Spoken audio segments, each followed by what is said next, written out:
Hello everyone, welcome back to Pro Learners. So guys, in the previous video, we were doing the history chapter 2, which is the Russian Revolution. So we have completed the second stanza. So we'll be going in the third one. Okay, and guys, make sure to leave a like and subscribe as it really motivates me to make more videos. Plus, I'm putting a lot of hard work, so it would be appreciated if you could do that.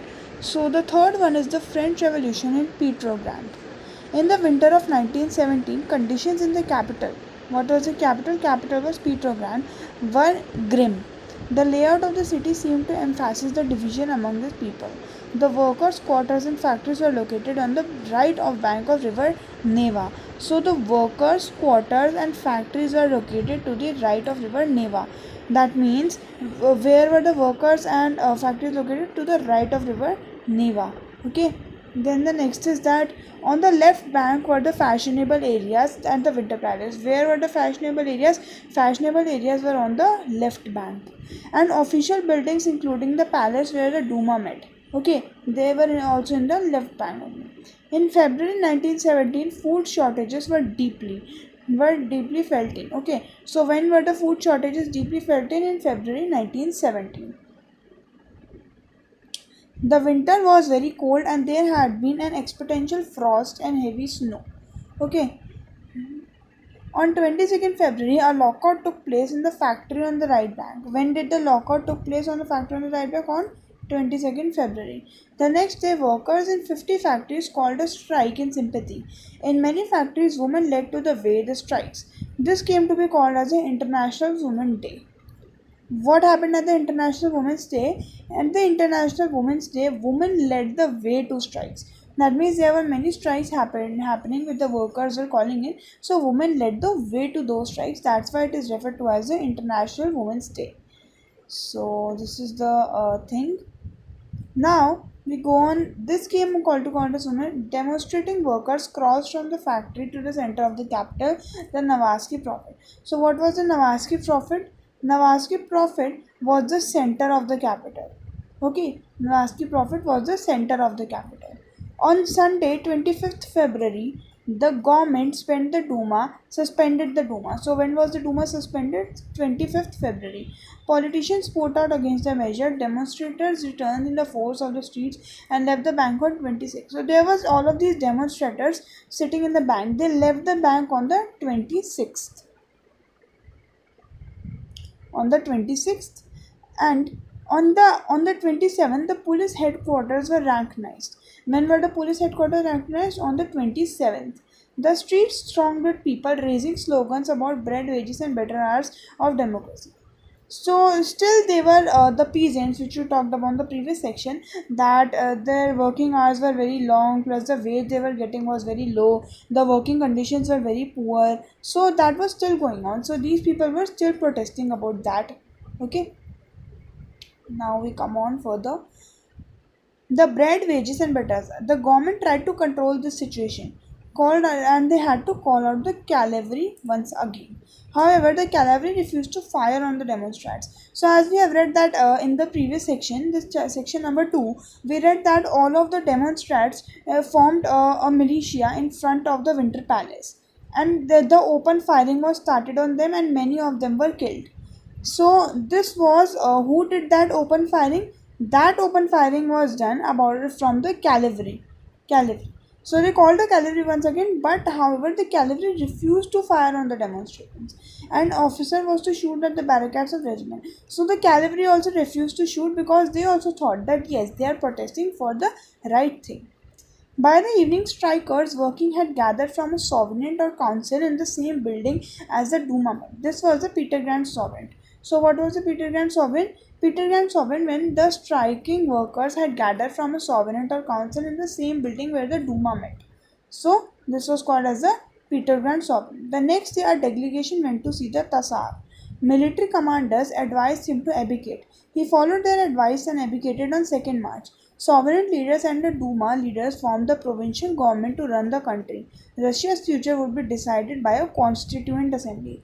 Who would decide the Russia's future? Russia's future would decide by a constituent assembly. This is an important point. Let's go down. Now, what happened after February?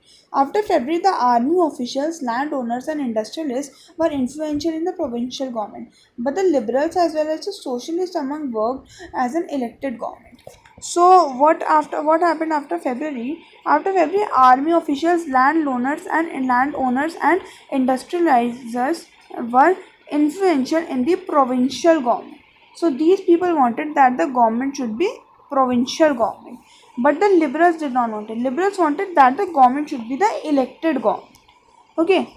In April 1917, the Bolshevik leader, first of all, in April 1917, the Bolshevik leader, who was the Bolshevik leader?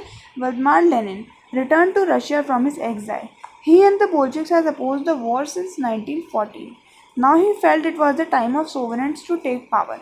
He declared that the war to be brought down to close. Land is to be transferred to the peasants. So as you can see now, the land was to be transferred to the peasants. That means the peasants now should own the land after February, and the banks were nationalized. These three demands were Lenin's April thesis. So these three demands are known as the Lenin's April thesis. He also argued that the Bolshevik party rename itself the Communist Party. The Bolshevik party should rename themselves as the Communist Party. He also argued that the Bolshevik party should rename themselves the Communist Party, an important point. And most of these, the Bolshevik party were initially surprised by the April thesis. So the Bolshevik party was surprised that how did Lenin take the decision of April thesis. They thought that that time was not yet a ripe for a social revolution and provincial government needed. The workers' movement spread. In industrial areas, factory committees were formed, which began questioning the way industrialists ran their factory. Now, finally, the question was coming to all of these industrialists who were who were torturing the workers, giving them very low wages, not providing them very good conditions for to work. Finally, the question came to them. Meanwhile, in the countryside, peasants and the socialist revolutionaries leaders pressed for a retribution of land. Land committees were formed to handle this. Encouraged by the socialist revolutionaries, peasants seized the land between July and September 1917. What did peasants do? Peasants seized the land. That means they took over the land in July and September 1917. Now, the Revolution of October 1917. As the conflict between the provincial government and the Bolshevik grew, Lenin feared the provincial government would set up a dictatorship. So, what was Lenin feared about? Lenin was feared about that the government, the provincial government, would set up a dictatorship. On 16th October 1917, Lenin persuaded the Petrograd Sovereign and the Bolshevik Party to agree to a socialist seizure of power. The Military Revolution Committee was appointed. The uprising began on 24th October. Seizing trouble, Prime Minister Kerensky. So the Prime Minister Kerensky has left the city to summon the troops. At dawn, military men loyal to the government seized the buildings of the Bolsheviks. So, and who seized the buildings of the Bolsheviks? The military men who were loyal to the government. Pro-government troops were sent to take over the telephone and telegraph offices. The Military Revolutionary Committee ordered the supporters to seize the government offices also. So, who ordered to seize the government offices? The Military Revolutionary Committee. Other vessels sailed down the Neva and took over various military points. By nightfall, the city was under committee's control. So, the city was under committee's control, as you can see. Now, what changed after October? The Bolsheviks were totally opposed to the private property. The Bolsheviks, who were totally opposed to the private property? The Bolsheviks. Most of the industry and banks were nationalized in November 1917. When were most of the banks were nationalized? In November 1917. This meant that the government took over the ownership and management. Land was declared a social property. Land was declared a social property, and peasants were allowed to seize the land of the nobility. Peasants could now seize the land of the nobility after October. Okay. They banned the old titles of the aristocracy. To assert the change, new uniforms were designed for the army and officials following a clothing competition. So after October, there were new uniforms also designed. Okay, for the clothing competition. The Bolshevik Party was renamed as the Russian Communist Party. The Bolshevik Party was renamed as the Russian Communist Party. Party in November 17, the Bolshevik conducted two elections to Constituent Assembly, but they failed to gain major support. In January 1918, the assembly rejected the Bolsheviks. Russian Congress of the Sovereigns was one of the more democratic than in the assembly elected uncertain conditions. In March 1918, despite opposition by their political allies, the Bolsheviks made peace with Germany at the Brest-Litovsk.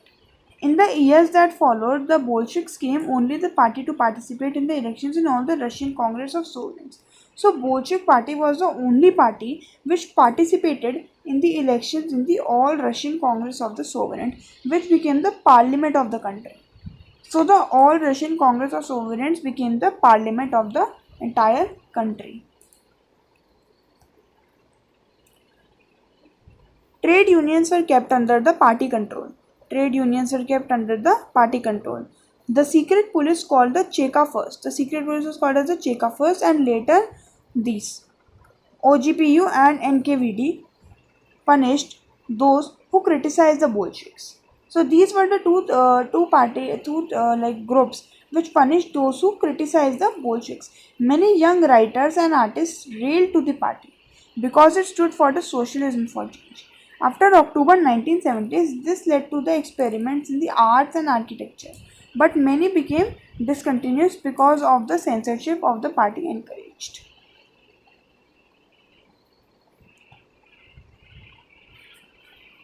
Now we talk about the Civil War. When the Bolsheviks ordered the land redistribution, so the Bolshevik ordered the land redistribution, the Russian army began to break up. Soldiers, mostly peasants, wished to go home for the redistribution and deserts. Now all of those peasants who were working, they wanted to go to their home for the land distribution, as the Bolsheviks ordered the land distribution. So this was their condition.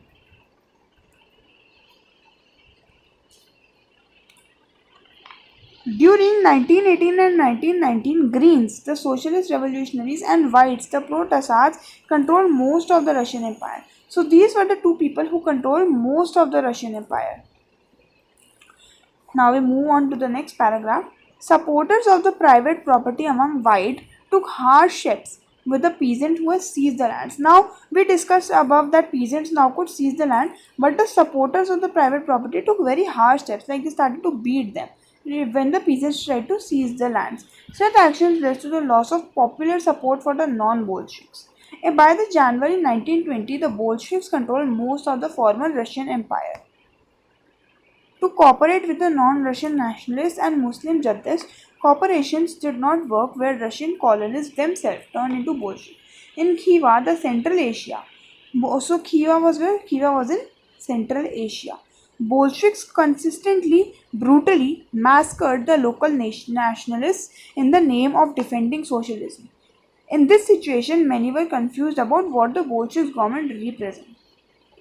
Partly to remedy this, most non-Russian nationalists were given the political autonomy. So, who were given most of the political autonomy? The non-Russian personalities were given the political autonomy.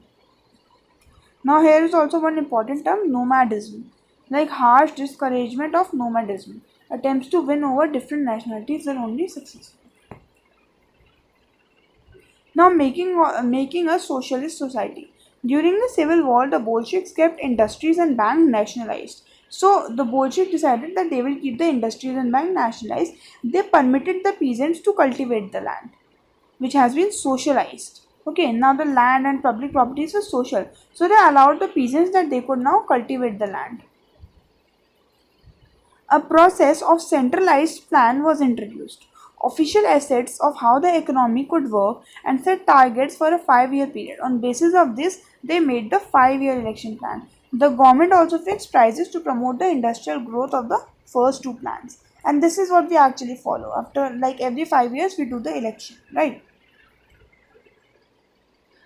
Centralized planning led to the economic growth. Industrialization produced increase between 1929 and 1933. However, rapid construction led to a poor working condition. Rapid construction was happening which led to a poor working condition. In the city of Mangoskrist, the construction of steel plant was achieved in 3 years. So when was how much time it took for the construction of steel plant? 3 years. Workers lived hard lives. As a result, 550 stoppage of workers in the first year was there alone. In living quarters in winter time at 40 degrees below, people had to climb down from the fourth floor to dash across the street and go to the toilet. So as you can see here that how the peasants and the workers were tortured. Like it was literally 40 degrees below. In the winter time and the degree in at 40 degrees below, that means minus 40 degree. It would be so cold. The people had to climb down from the fourth floor. From the fourth floor, they had to climb down, and then they had to go to the washrooms, which are located one street away. And then they had to come back in the late midnight when the most amount of cold happens. So, as you can see, that how much torture was there with them. An extending schooling system also developed, and arrangements were made for the factory workers and peasants to enter universities. Crèches were established in factories for the children of women workers. So finally, the crèches were there for the women workers. Now here we read about Stalin. The period of early planned economy was linked to the disasters of collectivization of agriculture. By 1927 to 1928, the towns in sovereign Russia were facing an acute problem of grain supplies. Okay, so grain supplies was the problem which was faced by the sovereign Russia, the towns in the sovereign Russia. Stalin, who headed the party after the death of Lenin. So after the death of Lenin, Stalin was the one who led the party. Introduced firm emerging measures. He believed that rich peasants and traders in the countryside were holding stocks. In 1928, party members toured the grain producing areas. So as you can see that Lenin died. Okay, so Stalin was the one who was holding the party. So the party and party members of Stalin went to grain supervising the enforced grain collectors as known as the kulaks. So who were the kulaks? The grain collectors and raiding kulaks. What followed was Stalin's collectivization program, formed in 1929. The party forced all the peasants to cultivate in collective farms known as the Kolaha. So Kolaha was basically a collective farm. Those who restricted the cultivation were severely punished. Many were deported and exiled. So whosoever did not follow that, he was punished or either exiled. Many within the party criticized the confusion in industrial production under the planned economy. So this is yeah. Now we come to the fifth one. So basically in the fourth one, some changes which happened after October were given, and how the collectivization program came out, it was given. Now the global influence of the Russian Revolution and the USSR. Existing socialist parties in Europe did not wholly approve the way the Bolsheviks took power and kept it. So the existing socialist parties who were there did not like that how the Bolsheviks were taking the power. However, the possibility of a worker stayed high at the people's imagination across the world.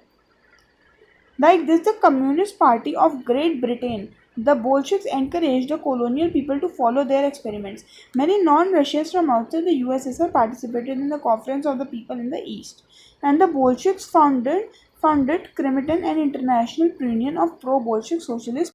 Yet by the 1950s, it was acknowledged within the country that the style of the government in the USSR was not keeping with the ideals of the Russian Revolution. So the type of government by the 1950s was acknowledged that the type of government in the USSR was not keeping with the ideas of the Russian Revolution. In the words, socialist movement too was recognized was not well as the Soviet Union. A backward country had become a great power. Its industries and agriculture had developed and the poor were being fed, but it had denied the essential freedoms to its citizens. So USSR party basically denied the essential freedoms to its citizens. By the end of the 20th century, the international population of the USSR as a socialist country declined. The population of USSR declined. Okay, but in each country, the ideas of economy were in the variety of ways. So the ideas of economy were there in the variety of ways. So we are actually done with the chapter. I would request you to please read the chapter once again so that you can understand each and everything. Thanks a lot for watching. Make sure to subscribe if you are not already, and bye.